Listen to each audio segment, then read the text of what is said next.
Hello guys, मैं प्रेम कुमार आप सभी का पावरफुल केमिस्ट्री 78 पर स्वागत करता हूँ। मेरे क्लास 12 के एस्पायरेंट्स आप सभी लोग कैसे हैं? हमें आशा है कि आप लोग स्वस्थ होंगे, मस्त होंगे, ज़बरदस्त होंगे और अपनी तैयारी बखूबी बढ़िया तरीके से कर रहे होंगे। तो मेरे बच्चों, मैं अपनी जर्नी में पहुंचा था एल्कोहल का वर्गीकरण। आज हम सीखेंगे एल्कोहल का नामकरण। क्या सीखेंगे बेटा? एल्कोहल का नामकरण। तो बच्चों देखेंगे ध्यान से।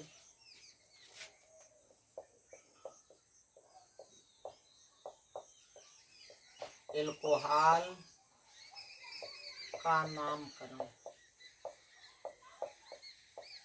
नामंक्लेचर ऑफ एल्कोहल।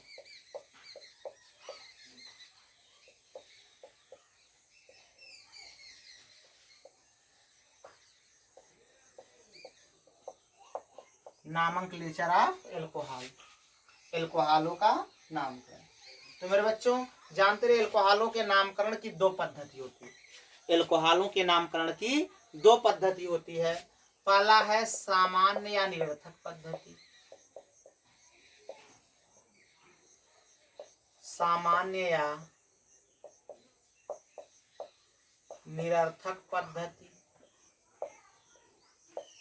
दूसरा है बच्चा आयुपीएसी पद्धति, आयुपैक।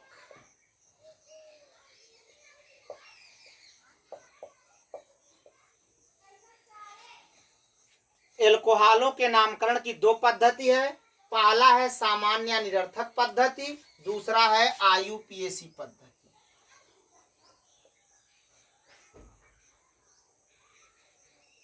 तो मेरे बच्चों अब हम सीखेंगे सामान्य पद्धति, जनरल और ट्राइवियल सिस्टम। ओके बच्चों, ध्यान से देखेंगे।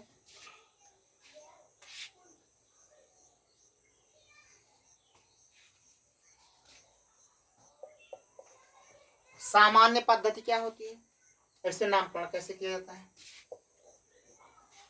देखेंगे बच्चों। देखो, सामान्य पद्धति में एल्कोहलों का नामकरण करते समय क्या किया जाता है? सबसे पहले कार्बन की श्रृंखला का नामकरण एल्किल के रूप में करते हैं और बाकी OH के लिए एल्कोहल शब्द का प्रयोग करते हैं। ओके, जैसे देखेंगे R है, ये कार्बन की श्रृंखला होगी, चेन ऑफ कार्बन जिसे कहा जाता है। इसके लिए R के लिए हम लिखेंगे एल्किल। R क्या होता है बेटा? एल्किल। हम कह सकते हैं कि सामान्य निरर्थक पद्धति में एल्कोहलों का नामकरण एल्किल एल्कोहल के रूप में करते हैं। किसके रूप में? एल्किल एल्कोहल के रूप में करते हैं।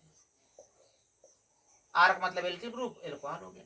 अगर आर की जगह ले लेते CH3OH, तो इसके लिए क्या रहता है? CH3 के लिए मेथिल, OH के लिए एल्कोहल,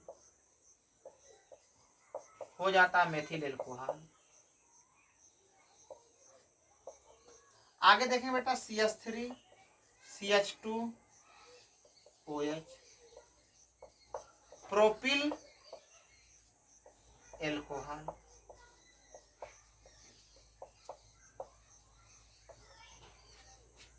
आगे CH3 CH2 CH2 CH2OH, butyl alcohol. Sorry guys, दो है तो एथिल है।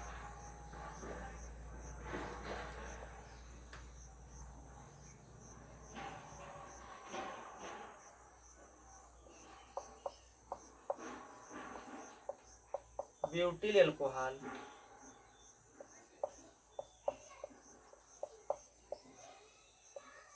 आगे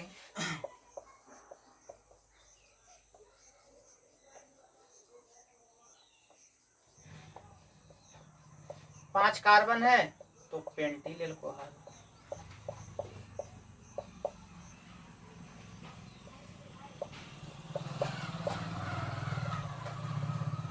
okay guys, you can note it. हम कह सकते हैं कि निरर्थक पद्धति में एल्कोहलों का नामकरण एल्किल एल्कोहल के रूप में करते हैं। किसके रूप में? एल्किल एल्कोहल के रूप में करते हैं। जैसे CH3OH methyl alcohol, CH3CH2OH ethyl alcohol, CH3CH2CH2OH butyl alcohol, CH3CH2CH2CH2OH 5 carbon है तो pentyl alcohol. Okay guys, you can note it.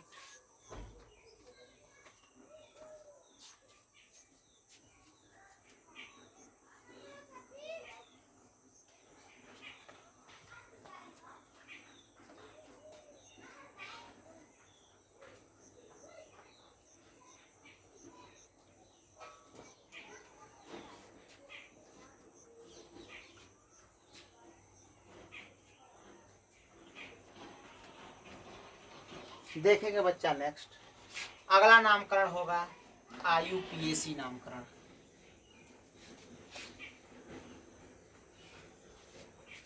IUPAC पद्धति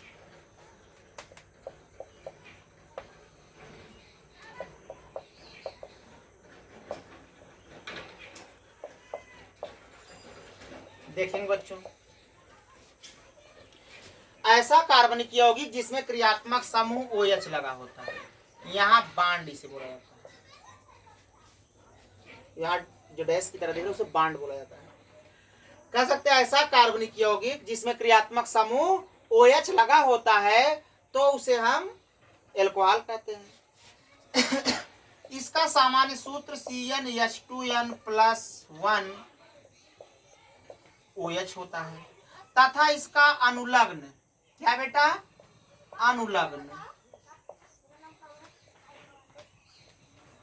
इसका अनुलग्न जो होता है आल होता है। क्या होता है? आल, ब्रैकेट में OL का। ओके बच्चों, जैसे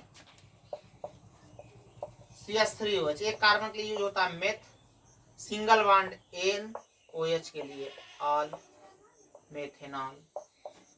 CH3CH2OH 3 कार्बन के होता है, 2 कार्बन के लिए होता है एथ, सिंगल बॉन्ड N, OH के लिए आल, एथेनॉल। CH3CHOH और यहाँ पे लिख देते हैं CH3। 1 कार्बन 2 कार्बन 3, 2 नंबर पे है 2 प्रोपेनॉल। और देखेंगे CH3 CH2 CHOH CH2 CH3 हो जाता है 1 2 3 4 5, क्या हो जाएगा? 3 पेंटेनॉल।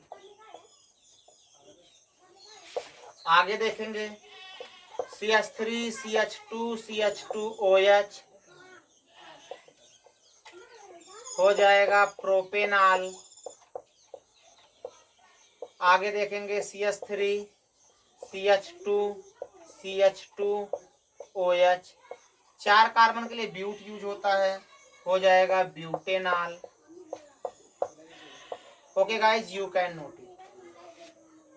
ऐसा कार्बनिक यौगिक जिसमें क्रियात्मक समूह OH लगा तो इसे एल्कोहल कहते हैं। इसका सामान्य सूत्र CnH2n+1OH होता है तथा इसका अनुलग्न आल, ब्रैकेट में OL कह सकते हैं, अंग्रेजी में लिखना हुआ तो। 1 कार्बन के लिए मेथेनॉल, 2 कार्बन के लिए एथेनॉल, और इसमें 2 नंबर पर लगा इसलिए 2 नंबर पे लिखे हैं 2। 3 कार्बन के लिए प्रोप होता है प्रोपेनॉल, 3 नंबर पे OH है 3, 5 कार्बन पेंटेनॉल, और ये 4 कार्बन के लिए ब्यूट वर्ड होता है OH के लिए all equal to butanol. Okay guys, you can note it.